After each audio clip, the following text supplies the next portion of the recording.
Welcome to Conversations with Peter Boghossian, and I am absolutely delighted today to talk to Will Jordan, aka the Critical Thinker, the Critical Drinker. Actually, the Critical Thinker too. You're the Critical Thinker and the Critical Drinker.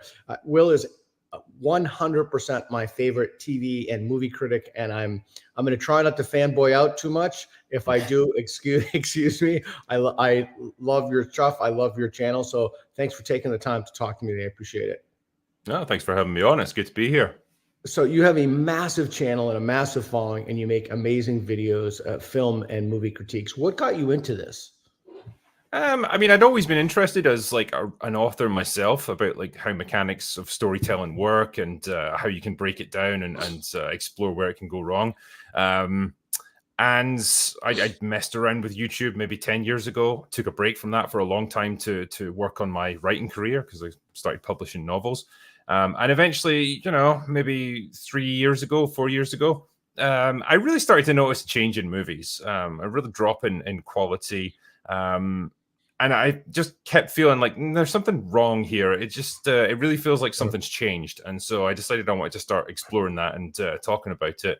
And so I got back into it. And I was very lucky that my channel really took off around that time. And it's just been a bit of a roller coaster ride ever since.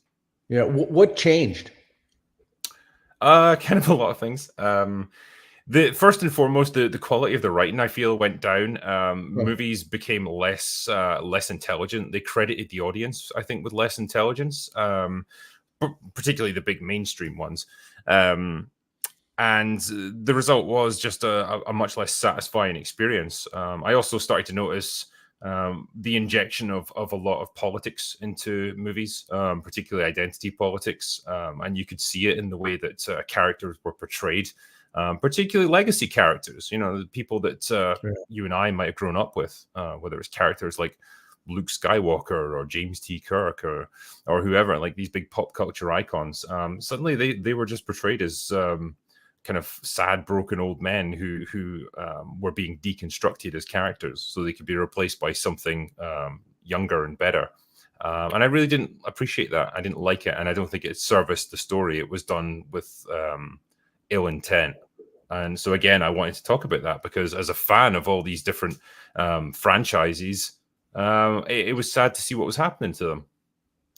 And has that translated into a decrease in sales at the box office? It depends. Or is it causally hard to know because of COVID and because of... I mean, if you, so if you were to take something like Star Wars, which came back in grand fashion with The Force Awakens, like back in 2015, did crazy numbers. That was like over $2 billion, so hugely successful.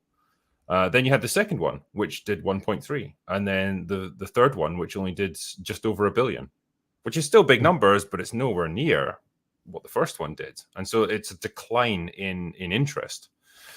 Same with, I don't know, something like the most recent Terminator movie. It was a disaster, absolutely flopped. And so generally the sentiment gets out, and these movies do see diminishing returns. And you've seen it with the Marvel franchise as well. Like everything since Avengers Endgame, for the most part, has been on a decline. Okay, so two things. Didn't Disney's online streaming service lose a ton of money? Or I think I read that somewhere. Disney Plus. Disney Plus, yeah. And so, yeah, go ahead. Yeah, so they obviously invested heavily in that during the pandemic, which seemed like a smart move because movie theaters were closed. And so people were stuck at home. You can stream, okay? Which worked out fine initially, but their rush to produce as much content for it as possible sacrificed quality. And so you had this tidal wave of low quality rushed shows getting put out onto the platform, which again turned people off. And they've lost huge amounts over the past 2 quarters. I think they've lost subscribers, partly in India because they lost out on a cricket deal there, which is a huge sport over there. But even in North America, I think their numbers first plateaued and then they started to decline as well. So they are, very much in decline in terms of interest. What happened to Marvel? I'm not familiar with that. So the high level view is that they would organize their movies into phases, and each phase there was 3 initially. And each phase would be capped off with a big Avengers movie where all the heroes would team up to fight some big bad guy. And there was a big overarching story to it. So every movie that you saw would move that story along a little bit. And it all culminated in a movie called Endgame back in 2019, I think it was, which was fine. You know, it capped off the series and it made huge amounts of money. Very successful. The problem was they didn't really have a story after that. And so they went on to the fourth phase, but it was just a bunch of disjointed movies. It all felt very rushed. The quality had slipped. They were getting more and more aggressive with their identity politics that they were trying to push into it. And it was only compounded by the shows they were putting out on Disney Plus. And the result was a real decline in audience interest. A whole bunch of their movies were unsuccessful as a result. Yeah, that's what I want to drill down on and talk about. How would you define identity politics? Well, I mean, in the terms of movies, it's the unnecessary injection of current day social issues into like a storyline where it doesn't really fit, or really the attempt to lecture the audience about what the writers feel they should believe. You know, I think the exploration of, say, different political ideas is okay. It's perfectly fine, and Star Trek did it for decades. You know, just thinking that, yeah. But it did it in such a way that it encouraged people to see things from a different point of view, encouraged you to think and consider different options. Whereas now it's much more prescriptive. It's we're just going to tell you how we want you to feel. And if you don't agree with us, then you're clearly the enemy. And that's not really what audiences want. I think, one, it's really patronizing to your audience to treat them with such little respect. And two, most of the time people watch movies to escape this kind of thing. You know, we live in a hyper-politicized world now, and most of the time with our entertainment, we just want to escape from that and have just fun, really. And it feels like that's becoming more and more difficult to reach. Yeah, I'm not a sports fan at all, although I like MMA. And I think from my understanding of talking to people who love sports, particularly sports with balls, basketball and football and stuff, one of the reasons they were so upset about the whole kneeling thing is because it injected, and again, I'm not a sports fan, they root for a team because they just want a little break, or they want a little escape from reality. And I know that's one of the reasons I like science fiction so much. I'm almost a science fiction fanatic, but it's an opportunity to escape, and it's an opportunity to leave. And I've noticed that even saying this, I'm not even comfortable saying this, but I've noticed that the characters, speaking of identity politics, go down to what the woke writers, or maybe it's producers at some level, think authors should believe about women, or about African Americans, or about white men, or about homosexuality. I was just watching this movie last night. It was called The Dog with Jet Li. Or I'm so busy I can't watch full movies. I can only watch them in 5 or 10 minutes of chunks. It really takes away from the experience. But there's this one scene, and I usually do other things while I'm doing it anyway, but in which the main character is down in this pit, who's this like crazy killer, and they put in other bad guys to get him, and one of the people they put in is a woman. Now I know that must sound insanely sexist, but anybody who's ever done MMA, or it is no joke to be punched in the head by a big dude. Now, it's no joke to be punched in the head by a big woman either, but there are strength differences, and but I don't know. It's just this idea of even saying this. I'm always concerned about saying this. Like, I'm trying to think about, so here's my problem. How do you have an honest conversation about this without seeming like, oh, here's an aggrieved white guy,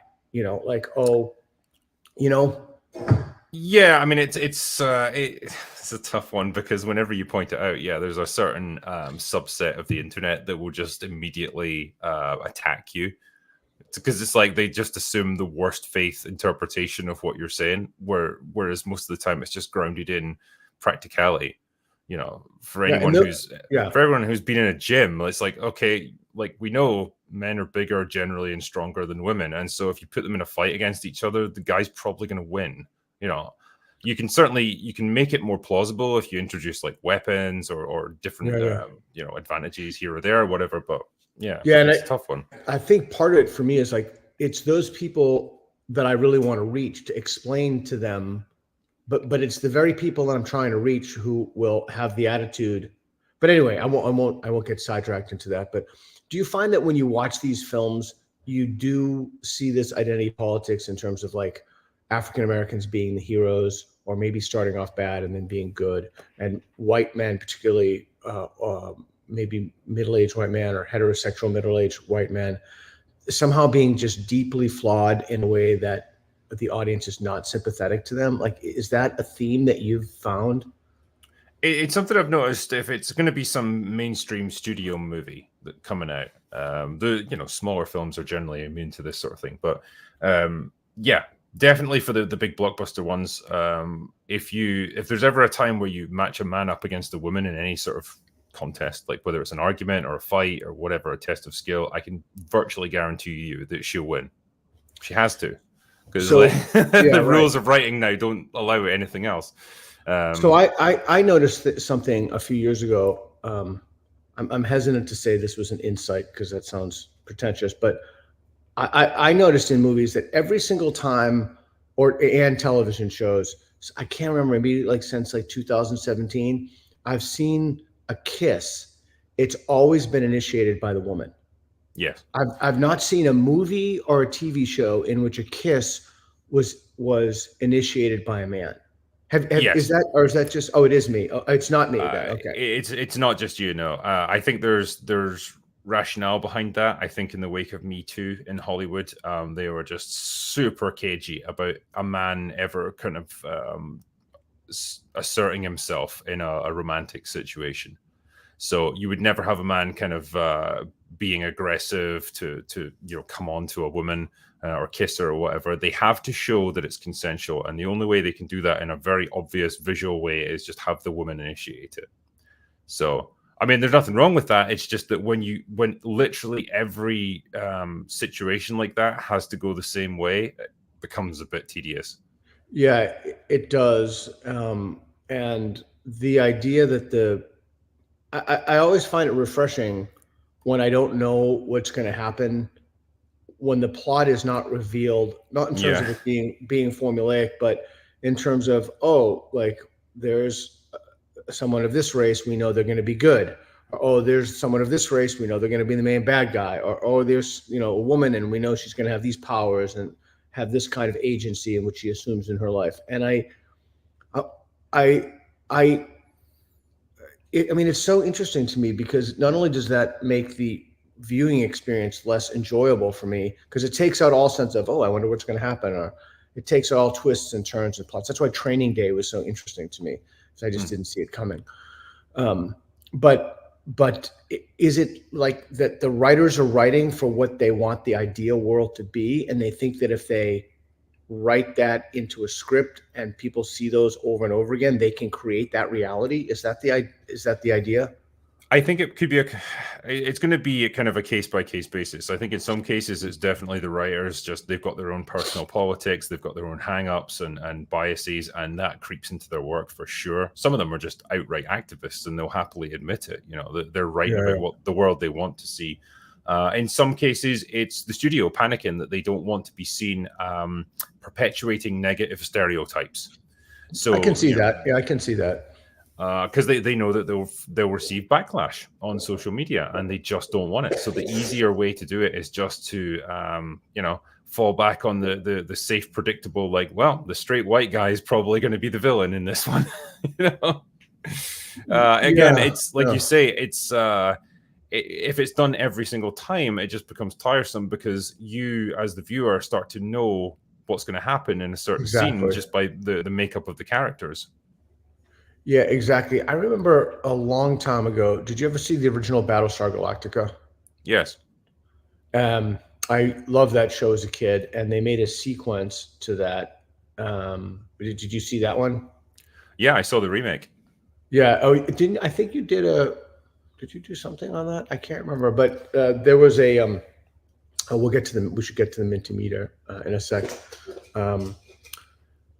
There was one scene in which the Cylons, who are, I mean, you're talking about when you're watching it, not even from, I mean, it's science fiction, right? People were really upset that, I remember this was a big controversy, that so there was this line of Cylons. For those of you who don't know, you're dead to me. Cylons that's a very, I don't know if I can forgive that lack of knowledge, but they're just these robots that are pretty much indistinguishable from humans, and they're in a line. This is, white Cylons, black Cylons, and they were chained. The humans, I can't remember exactly what, they figured out who they were, so they chained the Cylons up, and people were infuriated that black people were in chains. And it was fascinating to me. It was like they're not even like, in this context, they're not even human beings. They're robots. Exactly. And then that was a long time ago, and I remember thinking to myself, geez, is this particular, even back then I remember asking myself if it if it didn't bode well for things. All right. So we got a lot of stuff in the Mentimeter. People want to talk about. So is this the slide read that we're looking at here? Or if they're just activists, what they write is driven by ideology. I know. Are they activists? Are they incentivized? Is the next question. Are they incentivized by the studio to do this? What is the motivation there? Is it just conformity, as another person said? I think so. Like I say, there's going to be different writers with different perspectives on this, but I think a lot of them, they are just admitted activists, and they're happy to force that activism into what they do. Like it really became a prevalent thing in the comic book industry. Apparently, that just became ridiculous in terms of like what they were trying to force into it. But it's definitely happened in movies as well. And I think there's definitely a culture in Hollywood where it leans a certain way politically as a industry, and if you spout the correct lines, if you say the correct thing and you have the right background, then you're much more likely to get picked up for work. Like I can't even imagine a studio hiring like an outspoken conservative as a writer. I just don't think that would happen. Yeah, it was interesting. Even Newsroom, which was ostensibly about a conservative journalist, I can't remember, Will someone, I can't remember his name. Yeah, it was Jeff Bridges. No, not Jeff Bridges. No, sorry, Jeff something. Yeah, I know who you mean. Yeah, even that, he was a conservative, but he was written by liberals. So it was really interesting to see a conservative written by liberals. I actually love that show. Everyone remembers his monologue from the first episode, don't they? That was really good. That was brilliant. Like Jeff Daniels. Jeff Daniels, that was it. Yeah, there you go. Thank you, whoever you did. So, that monologue from the first scene, that was truly impressive. Is there any TV show or movie that you've seen that isn't held hostage to this? Because I just saw one recently. Have you seen anything? Probably Yellowstone by Taylor Sheridan. Like that's, I think it doesn't conform to your usual expectations of sort of left-wing ideology and stuff. It's much more, it's much more grounded in conservative values, I suppose, because it's like a cattle ranch in Montana. So I guess it has to be. So yeah, that would probably be the main one I can think of. There's not much these days. I saw, again, unfortunately, I'm missing the experience of this, but I saw, because I have to watch it and so busy, like 5-10 minute chunks. I saw, what's that movie, Tom Cruise, Top Gun, the new Top Gun. Yes. And I didn't see any wokeness in that, like. No, absolutely not. That was, I spoke about it on my channel, and, very much sang its praises. It just very much bucked the trend. You had an aging white male hero from a franchise or from a movie decades earlier who comes back, and he isn't a sad, pathetic old man. He's actually still really good at what he does, and he can teach the younger generation a thing or two. I think, that's what people wanted to see. And look at it. It made like $1.5 billion. Like, it was just a crazy success story. It struck the right balance of nostalgia, reverence for the past, but also updating it a little bit, just bringing in new characters and stuff. So yeah, it did well. And that's what people want. They just no politics. That's exactly correct. It's what people want. And it does go to show how powerful the ideology is when it overwrites the very reason that the movie studios are in business, which is to make money. They're a business. Their job is to make money, and that mission, that profit-seeking motive, is overridden by ideology, and it's tragic. I am dying to talk to you about one of my favorite shows. I'm dying to talk to you about. Reed, should we take the super chats now? Reed is my brains. Let's do this. Okay, cool to see you two YouTubers. I faithfully watch collaborations like this, particularly when the intersection is an obvious: philosophy and critical drinking. Hey, thanks, Maverick. I can get quite philosophical when I start drinking. Yeah, I do think you're a very philosophical guy. I do think that your videos are very philosophical, very thoughtful. Hey, Zagros, thank you. Will the drinker start looking at these movies from postmodern Marxist subjectivist lens to truly understand what has happened in Hollywood? I feel the deeper level of analysis. It's interesting. Do you ever think of analyzing these not merely from wokeness, but drilling down, or not merely from identity politics, but maybe from Marxism or communism or what have you? I mean, I generally try to avoid getting overtly political on my channel. It's just I'd prefer to stick to the media analysis side of things. So yeah, generally I'd point out the logical flaws in a movie, that sort of thing, rather than delve into the sort of philosophical underpinnings of what they've done. Yeah. Okay. So I gotta watch myself, because I can talk about this subject ad nauseum. But before I bring up Star Trek, okay. I've seen a Silo on Apple TV. I like that. I almost never watch out of my genre. I almost never watch out of science fiction, but I did watch. So after Star Trek Discovery, I was mortally wounded by that film. It was just, it completely destroyed the whole franchise for me. I mean, it was it just kept getting worse and worse and worse until it was consumed by identity politics, political correctness, and madness.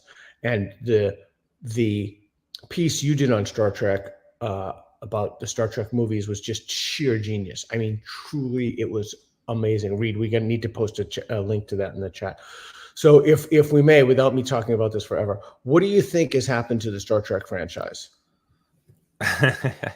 It's fallen off a cliff. I mean, look, in the early 2000s, like, they weren't in a great place. Like, they had, I think it was Rick Berman who'd been heading up Star Trek for more than a decade. And I think they just burned out creatively. The Next Generation movies had kind of sputtered out. And then you had Star Trek Enterprise, which was, it wasn't great. Yeah. And I think it very much felt like the third season apparently, got a little better. Yeah, apparently it was just picking up creatively when they canned it, which is a real shame. Be interested to see where they could have gone with it. But either way, like, it felt like a little bit of a brand that had run out of steam creatively. And so then along comes J.J. Abrams to resurrect it as this weird reboot, alternate timeline thing, where you got a bunch of new movies. They're all super action-packed, like fast-paced. You've got all your old characters like Kirk and Spock and McCoy, but they're all played by young actors, so they're like super energetic and running around. Meant absolutely nothing, because there was not an ounce of brains behind any of it. None of the plots made sense, but it was bright and colorful, and it just hooked people in as action movies. That's what Star Trek had became. Then you had the film side of it. The TV side of it that started to come up to complement it, and that's when you got something like Star Trek Discovery and Star Trek Picard that came along. And again, those shows, man, they were so infused with identity politics. They were so shoddy from a writing point of view. The characters were deeply unlikable. Nobody acted like they were actually in command of a starship. It was just people shouting abuse at each other. It didn't make any sense, and it was just awful. It was a parody of Star Trek, and I stopped watching that stuff pretty quickly, because I just thought, no, I'm not subjecting myself to this. I tried with Star Trek Picard, like the first season. Again, awful. The same mentality driving it, and it was like seeing your favorite characters just get humiliated on screen in front of your eyes. It was awful, and Star Trek's never recovered from those twin attacks. The TV side of things and the movie side of things. Which is ironic. I've often found that in science fiction, it tells you more about the age in which you live than the projected age. Like, we import our current values on what we think the future would be like. And it's interesting, and when you watch old sci-fi movies from the 50s, 60s, and 70s, what they got right and what they got wrong. What they got wrong was just about everything. The projections of the technology. They didn't even see the gender stuff coming. They didn't see it's the social side of things. But it's been really heartbreaking to see what's happened to Star Trek. I have not seen Star Trek Picard season 3. And the new one with Captain Pike, I got something on Apple. They gave me I don't know. They said 1 free episode. And they gave me 7 free episodes, and they just cut me off. But I was underwhelmed, to say the least, by that. Yeah. But it is true. Identity politics ruins everything. Okay, the best Star Trek TV series, The Next Generation, the original series. Pretty unequivocal. Yeah. Oh, wow. The original series is going to take it. Wow. Interesting. Wow. There's a lot of Deep Space Nine that I like quite a bit. Voyager was just total trash. Enterprise, Discovery, jeez. What should we be watching? Like, if we don't want to, I deal with this just garbage constantly. What should we be watching that you would recommend? Honestly, I start to revert back to older stuff. I really do. I would definitely recommend the Battlestar Galactica reboot. I thought that they did a really good job. Excellent. with that. Outstanding. Things like Stargate SG-1. I thought that was a fantastic show. Wow, interesting. Can we get a slow down here? Yeah. Sorry. No, you're. This is now my domain of expertise. So now So I've become friends with the showrunner for that. He's a super good guy. Like the show. I like the show. I like Stargate Atlantis. I always thought it could have been more. I always thought it just could have taken a little harder edge. Or I actually love Stargate Universe, and Reed, you should put on best Stargate series. I thought Stargate Universe's cancellation after the first series was just terrible. I thought that show was fantastic.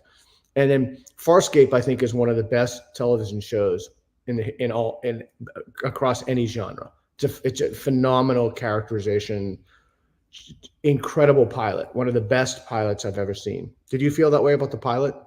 Very much so. It's a show that it had real ups and downs. And I'm not going to pretend that every episode was pure gold, but it was definitely it was never afraid to take risks creatively. Yeah. And when it was at its best, it was absolutely fantastic. Definitely. Yeah, I was super bummed when that got canceled. And then so then I wanted to slow us down. So what else were you going to say after that? What was the next one going to be? Farscape and other sci-fi shows was there? The Expanse was really good. I really liked The Expanse. Yeah, I thought it was creative, clever. It was just, they created a world. They created a language. The Outers had their own language. They had their own way of standing near each other. They had their own. I just think that texture, that world-creating texture, was extraordinary, and you don't usually see that in countries. I have a friend of mine who's in Taiwan now, and he was telling me how, since it's separated from China, they don't have a lot of the words. He speaks Chinese, but they don't have a lot of the words that the Chinese have. And so he'll be speaking. He speaks Mandarin, fluent Mandarin. He'll be speaking, and then they just won't have those words. But I think it's really interesting. You don't see, and that's on the same planet. So I'd like to see more of that stuff, that world, how does the language differ after you've been apart for so long, et cetera. Mm-hmm. But I like The Expanse. Yeah. And what was the other one? House of the Dragon really took me by surprise. That turned out to be way better than I expected. So that was the prequel to Game of Thrones. Oh, that's right. Yeah. I forgot the name of it. Yeah. Yeah, that was really good too. I don't want to give it away, but there were a few scenes in there. I was like, wow. It was kind of like the wedding scene. I was like, I did not see that coming. Yeah. Good stuff. And probably the last one is Cobra Kai. I'm a huge fan of that, and I've said it many times on my channel. Yeah, just for a bit of escapist entertainment, really good natured, really funny, just brilliant stuff. I really Yeah, I think knew. that's how you do a sort of reinvigoration of a franchise like that. Yeah, it's interesting. I knew you liked it, but I didn't know you'd classify it right up there as outstanding. I don't know if you ever saw Babylon 5, but that was one of my favorite all-time science fiction shows. That show, I think, deserved.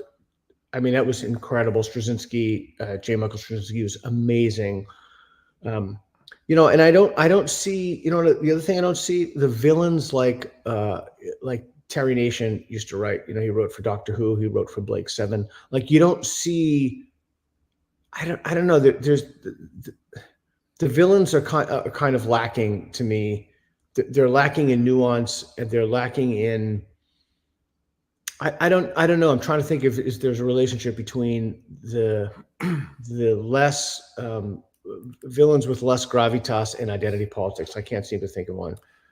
I don't know if it's identity politics so much as it is quite often the writers who don't have enough experience, like, of life. And so they've not faced enough adversity in their time, and so they don't know how to write characters that can really challenge the protagonist. So you end up with pretty weak, ineffectual villains, which then results in weak, ineffectual heroes because they're not really defeating anything worthy as a threat. They're just they're fighting straw men, essentially. So yeah, I think there's probably a writer's experience gap there that's causing a lot of that. Interesting. How many hours a week do you watch TV and movies?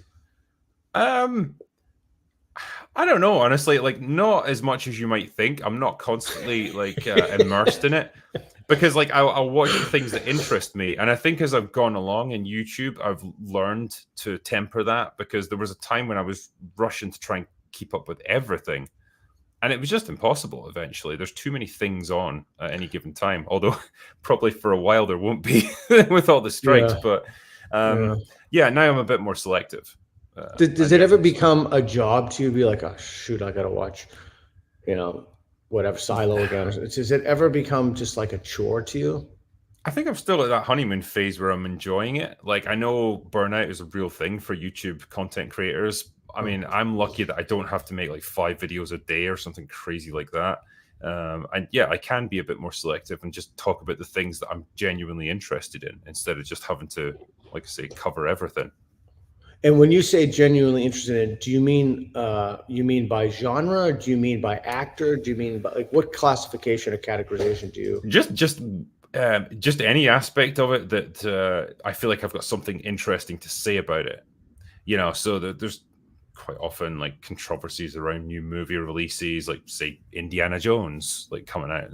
There's a lot you could say about that. Reed and I saw that. Yeah, that was something. Or Rings of Power that was out last year, because I'm a big Tolkien fan and I love the original Lord of the Rings trilogy. So to see this come out and it's clearly not going to measure up. Again, I wanted to say things about that, and so I was more than happy to talk about it. Was the Rings of Power, was that the Amazon one? Yeah. God, that was just it sucked. Yeah, it was just such a disappointment. But I think it did really well. It did, if memory serves me correctly, it did well. Fantasy is my other genre that I like. The only other one. It's funny. A lot of people who like science fiction like horror too. I can't stand horror. I couldn't make it through 2 minutes of a horror movie. But I think sci-fi and fantasy though are natural like companions, because they all play on our imagination and our desire for escapism. So I can see why they go together. Correct. I saw from the other slide, someone wrote what characters of a villain. Someone wrote cold-blooded.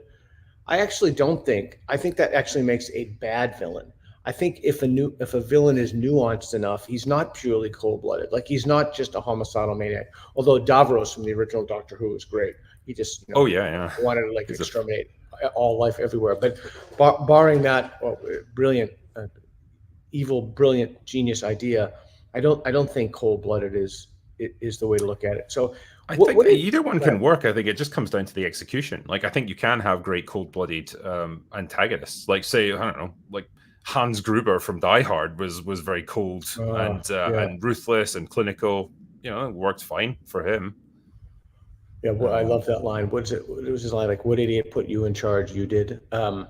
Yeah, that was the Die Hard thing, and actually Bruce Willis isn't doing too well right now. I was just in Hungary last year, and boy, Bruce Willis is picture was literally like every street corner. He's marketing some drink, or it was everywhere. But yeah, it's too bad. He's a great actor. He's seems to be in a lot of science fiction too, which I've just seen a couple of his films that came out recently. What advice would you give writers in Hollywood? Like, what would you tell them based upon so that's the other thing about your audience and your viewing. Your audience is massive. There's a reason for that. It's because your criticisms are so trenchant and so pertinent and so precise, and so I'm not going to sit here and just blow smoke up your shirt, but you're stuck. No, but there's a reason that you're, in my opinion, hands down the greatest living movie critic. What advice would you give writers in Hollywood now? I mean, I guess your first, last, and only objective should be to entertain your audience. That's ultimately, like, you might have all your kind of personal political views. No one cares, and the more you try to force that stuff into your writing, the more you're going to turn people away, and the more you're going to divide and alienate your audience. So just give it up. No one cares about your whether you hate Trump or you hate Biden or whatever. Like, it's not important. And yeah, just, I know it sounds obvious, but to focus on the craft of storytelling again. To tell interesting stories with complex characters that the audience can grapple with, that they can talk about, that they can speculate on. Those are the core tenets of storytelling, I think. And it used to be fascinating to do that. It used to be fascinating to talk about all these different sides. What was going to happen in the next movie in a series, or what was going to happen in the next episode of your favorite TV show, because nobody knew, but they were so invested in the characters, they cared. Versus, oh, you like that show? Well, clearly you're a crazy right winger, or you're a crazy left winger, or whatever. I can't talk to you. No, that's the divisive aspect of what seeps into entertainment now, and we just need to get past that. Yeah, divisive is the perfect word, because it's not even the way it's written. It divides people along identity markers. It divides them along race. It divides them on sexual orientation. It's just so divisive. And then I've noticed the push now to have trans characters. And again, it's not that I have anything de facto against, what does South Park call it, token, or having. It's not that representation is bad. In fact, I think that representation in many ways is very good. It's that people write characters to live to the stereotypes, or the opposite stereotypes of the race, maybe because they're thinking they're going to break a stereotype. My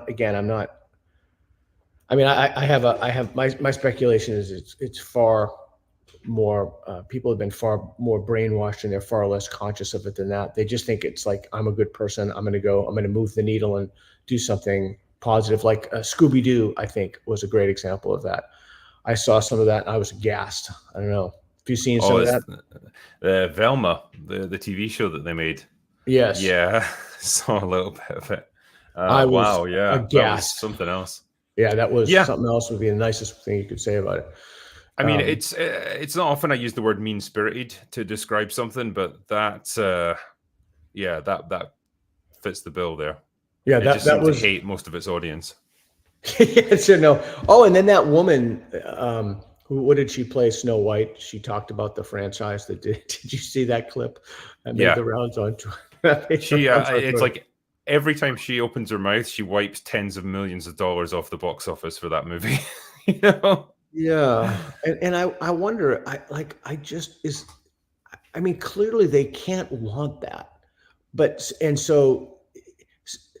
in one sense, I say, well, why don't they just sit down and tell people like when to keep their mouth shut, or what narrative? You just sit the actors in a room, take 10 minutes, 15 minutes, maybe a half an hour at the most, and say, okay, listen, this is the brand, this is the narrative, stick to it. These are the talking points. But in the other sense, it's like they got themselves into that situation, right? They hired people who were totally obnoxious. They are completely bought into the ideology. So what chat are you going to have with them? I mean, you got yourself into this, so let's not complain about it. I think in a lot of cases, the studios don't recognize the problem. I think they they still believe that, well, the majority of Americans, or the majority of the world, should I say, wants this stuff and believes in this stuff just as much as we do, because they're kind of disconnected from reality. I mean, how often do they spend time in the company of just average working class, everyday people? They probably don't. Like, they live in a bubble in Hollywood where everyone thinks like them and agrees with them. And so they naturally assume the rest of the world's like that as well. So they, to some extent, I think they just don't understand the problem they're creating for themselves when they come out with all this divisive stuff. I think maybe it's starting to filter through now, just because they've had so many financial failures, and they've had a lot of backlash about various things. Like the backlash around Snow White has been incredible. Like, that's, people are hating on that film, and it's not even out yet. So maybe it is starting to filter through gradually, but yeah, it's taken a lot of time.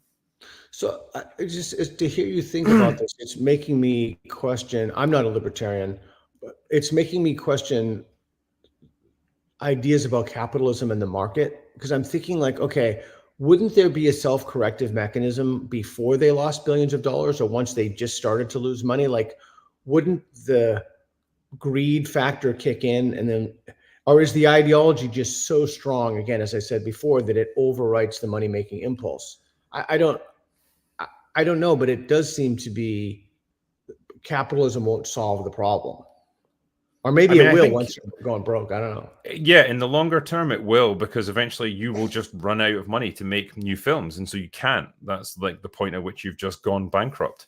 I think to some extent, when you've had big studio movies, like the Marvel movies, they've been so phenomenally successful. They've made so much money that there was a margin for error there, where you could have a few flops and it didn't really matter in the great scheme of things. The problem is the flops are becoming less of an unusual occurrence. They're becoming the norm. Right. That's when you see the tipping point, I think. And that's pretty much where we're getting to now. I guess I don't mean to just keep punching home on this, but okay. But if they see that, then why don't they hire people to write something that does not hit those themes? Like, if they know that's the problem, they must know that's the problem. They must know that the injection and incursion of wokeness into these films is turning people off. So is it the reason they don't do it? Again, I offer no other explanation from this other than they themselves must buy into the ideology, and that it overrides profit motive, because maybe they think this idea that, the famous from business ethics, the social responsibility is to increase its profits. So their social responsibility is not to increase its profits, but it's to push some utopian narrative or counterfactual narrative. I don't know. I mean, I've asked myself the same question many times, and without actually being privy to those conversations, I can't truly know. It's all just supposition. But yeah, you look at the pattern of behavior and think, okay, if I'm doing something that causes me to continually fail at stuff and lose money, I would think, right, I need to change. Exactly. There might be an element of, well, if we can just find the right balance where we can get all these messages in, but do it in a way that doesn't disrupt the flow of the movie too much, where it starts losing money, then we can do that. And maybe they're still searching for that balance. I don't know. They certainly haven't found it yet. A buddy of mine told me, and then we'll take the super chats. I've been thinking about this a lot. I'll just going to tell you the idea. I'm not going to say I'm going to suspend my judgment about it. But he said that AI technologies are increasing so rapidly that, so you've seen the deep fakes, right? When they make the political deep fakes are particularly disturbing. But there's one deep fake of Tom Cruise, and boy, you'd swear it was Tom Cruise. Mm-hmm. But he told me in a very short period of time, within a decade, you're going to be able to tell the AI you want, just to pick up the Star Trek example, you want the continuation of Star Trek 4 with a darker plot, with Will Jordan as the captain, Peter Boghossian as the science officer, and I want that 4 episodes, 1 hour each. And he said, boom, it'll be generated on the fly. Is that like, is he just smoking crack? Or is it 10 years? Yeah, he's right, I think. And when you see how quickly it's advanced just in the space of the past few years, like the technology is still in its infancy, but 10 years from now, Like, if it's already at the point where it's almost able to fool you, imagine where it'll be in a decade. And yeah, once you're able to get a good sample of an actor's voice and what their face looks like, you can scan it. You can essentially just replicate them in any way that you want. And that's the terrifying thing. And people keep saying, well, you can't replicate creativity, human creativity, through a machine. Seems that you can. Apparently you can, yeah. And hence the reason the writers are striking about this thing, because they're worried about this impinging on their jobs. And it's just there's something really dystopian about this idea of us sitting down to watch movies that were literally written without human creative input on them, and performed without actual human actors. That's literally machines just entertaining us. That's taking away. Yeah, it's so crazy to just think about that. Like, it's so crazy. If I had had that 25 years ago, I basically would have. I wouldn't tell you. I would have used the holodeck in a very different way. But yeah, well, it's going to get to the point where there might not even be unified movies that we all watch. Yeah. Like, we might just conjure up our own specific movie that we want to see, like the example you gave, or I want you to remake Star Wars, except Darth Vader wins and kills everyone. Anything's possible. And if it could be replicated, then you're just like living out all of your wants and fantasies in your own unique movie experience without other people. I think that's right. And what terrifies me are the geopolitical implications, because right now, one of the reasons that the United States, people know our movies, people know our culture. I've always thought, instead of sanctions, we should have reverse sanctions. So instead of punishing a country, we should just drop all tariffs and like lower our prices artificially on our movies, music, TV, etc., to influence them through culture. Although now I wouldn't want to spread wokeism, which is becoming a neo-colonial export throughout the world. But I often wonder what that's going to mean for American hegemony in the long term, if people won't see American films and TV anymore and be influenced by American music. I just throw that out there. Quite possibly, it might just get drowned out by, or diluted by, the sheer volume of stuff getting put out by every country. Because, go back 30, 40 years, one of the reasons the American film industry was so dominant is that they had the enormous budgets needed to make these huge movies that could be shown all over the world, whereas most other countries' film industries didn't have that.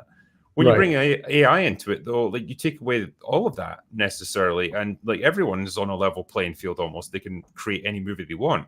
And so, yeah, you might just see this tidal wave of content that drowns out anything that Hollywood produces, because every country's got it.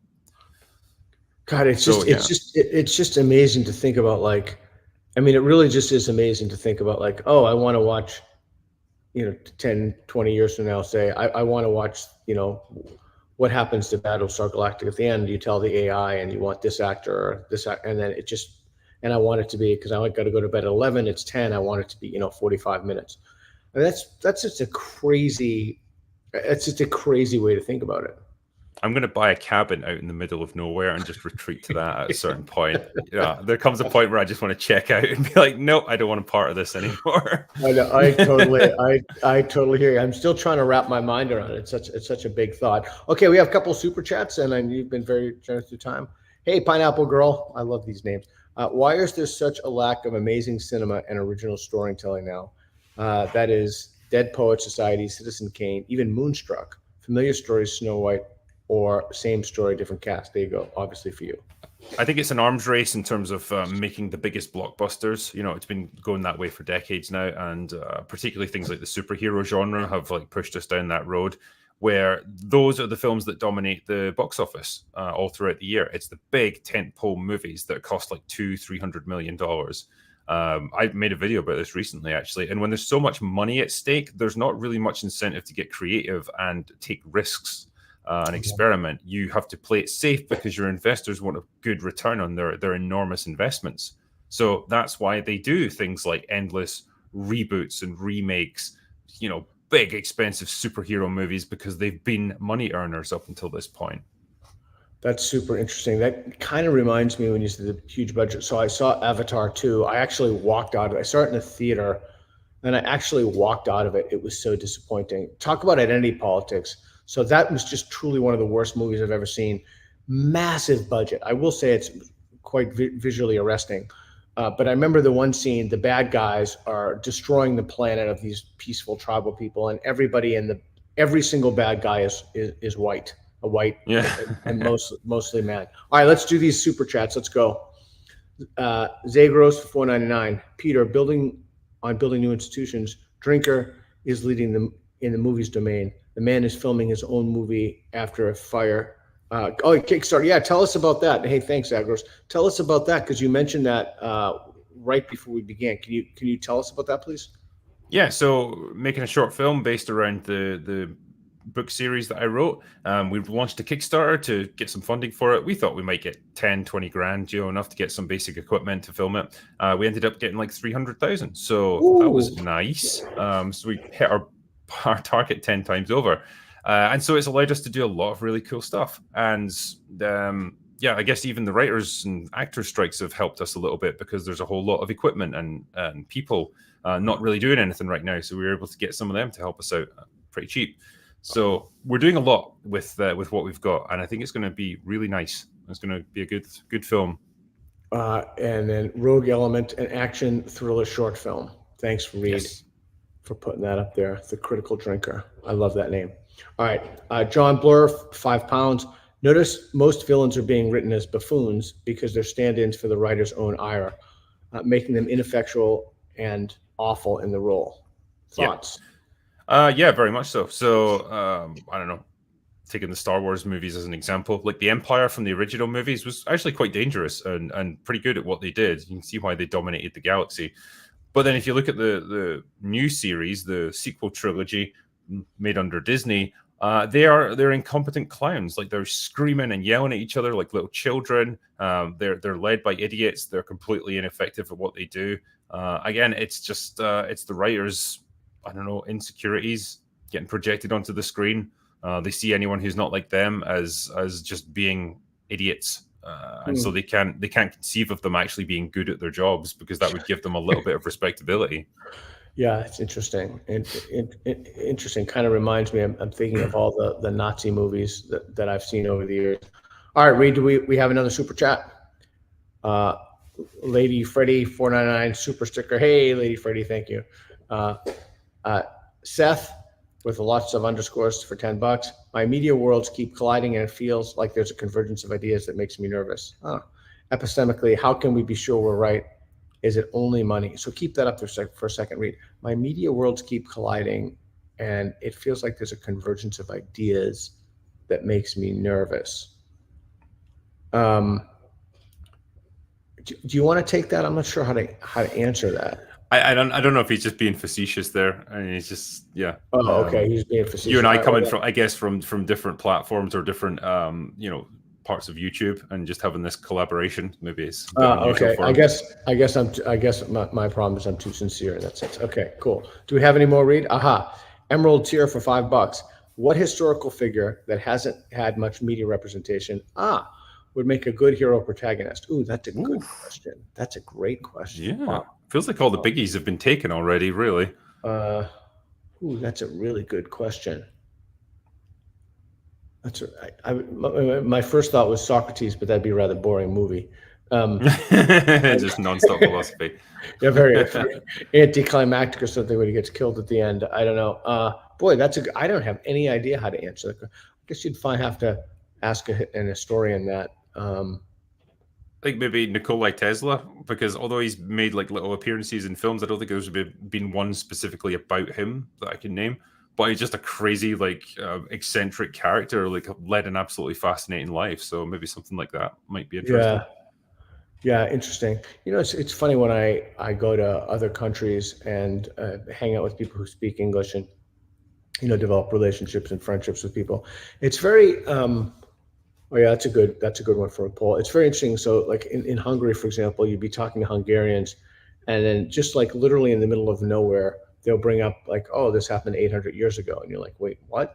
I mean, something that Americans can't even fathom, like an historical consciousness, or even to an extent, my friends from from the UK, when you're talking to them, they have such a baked in sense of history. It's interesting. So maybe I would ask those folks.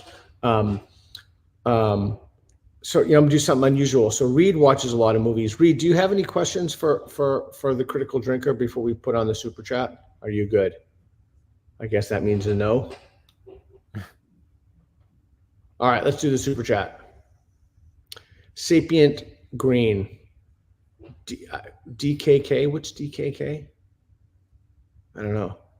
$100. Wow, thank you. I appreciate that. AI art may be perfect for the future, but what about meaning? Good question. A big part of art has always been about the underlying message from the artist. Can AI generate meaning? I have a take on that. What's your take? Modern writers can't even generate meaning, so I don't know. AI is probably going to do better. Yeah, I mean, again, you can probably have algorithms within AI that will understand subtext within stories eventually if they're given enough training, and so probably just they'll be able to replicate them as well. The difference is that there's no intent behind any of it. Like the AI is creating something that it's told to create. It doesn't have a story it wants to tell. It doesn't have motivation as such. It's just running programs. So that's the difference. And we read meaning into things. I'm always skeptical. In philosophy, there's this thing called hermeneutics, a subfield called hermeneutics. The big guy in that was Hans-Georg Gadamer, and I was very influenced by his stuff. I found it fascinating. Like, what is the is there a right or a wrong interpretation of a piece of art, piece of music, film, or what have you? And I think it's interesting. The older I get, the more I realize that we bring meaning onto things, and that meaning, somebody could go and watch Old Yeller, and they could view it as a comedy. For those of you who are younger, it's just this tragic thing. I think those are questions worth talking about. But I think you're right about the AI doesn't imbue meaning with anything. OMG, puppies, $10. Babylon 5, a very sophisticated idea that the shadows and the Vorlons are not simply evil and good. Correct. The shadows thought they were promoting evolution of the stronger species. Yeah, that's right. And the mind blow about Babylon 5 that it took me, I had to watch this show. It's the only show, I think it's the only show beside Farscape and Blake 7 that I watched twice through, was the first line, or one of the first lines in the movies when they meet Sinclair, and he says, Entel za Valen. And when I obviously couldn't have understood that the first time I saw it, but the second time I saw it, when I watched it, it completely blew my mind. I mean, I think that was the most mind-blowing from any movie or TV show I've ever seen.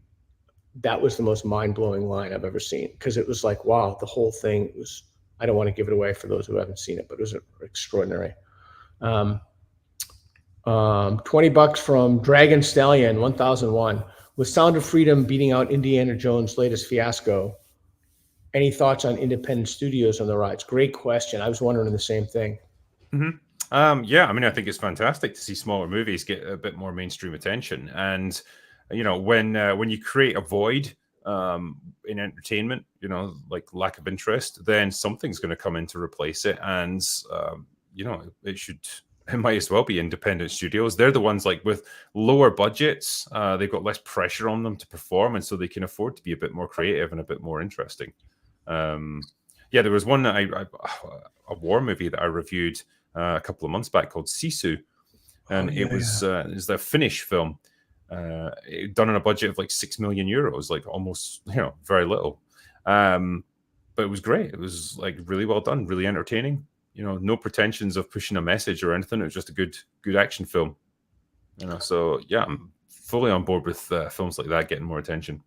Yeah, it's funny. There was an old South African science fiction film, Charlie Jade, where he goes, it's kind of like Sliders. He goes through various dimensions. And it's funny when you look at those films, like Australian, and Farscape was shot in Australia, and some South African sci-fi films, or no, it doesn't even have to be sci-fi. It's just, it really adds a kind of parallel world element, because it's just different. It's just a little bit different. All right, we got to do two quicks and read them, and we got to wrap up. All right, let's go, Reed. Step down 2 pounds. Are actors frustrated for their legacy being ruined? Ooh, that's a good question. They probably should be, particularly if you're like Mark Hamill or Harrison Ford. people like that, because yeah, when they He think did of it to your himself, okay, though. Harrison Ford did it to himself in his last one, right? to some extent. I mean, I guess no one forced him to do it, but yeah, I mean, I don't think even he could have imagined it would turn out like this. Oh, Maverick Christian 2 bucks. Look up Robert Smalls, Black Dude, Civil War Hero. Right on. All right. Well, you've been generous with your time. We're at an hour, and I told you I'd keep you for an hour. What? Where can people find your amazing YouTube channel that I simply cannot recommend highly enough? I'm a Well, subscriber. I love it. if I'm not hanging out at the nearest bar, then you'll probably find me at The Critical Drinker on YouTube. And I've also got a second channel called Critical Drinker After Hours, where I post smaller reviews of older movies and my live stream clips and stuff like that. Wonderful. And Reed and I are going to go to Scotland and Wales and Ireland, and we would love to buy you as many drinks as you would like at your favorite pub. Be careful what you offer there. I know in full well what I offer, my friend. I'm very excited about this. So anyway, Will, thank you so much for your time. We really appreciate it. Thanks everybody for tuning in. And again, I simply truly cannot recommend Will's channel highly enough. The Critical Drinker is amazing. His reviews are amazing, and you'll find them unvarnished and raw and brutally honest. So thank you for what you do. We appreciate it. Thank you. All right. Bye, everybody. And Will, hang up. Don't hang up yet.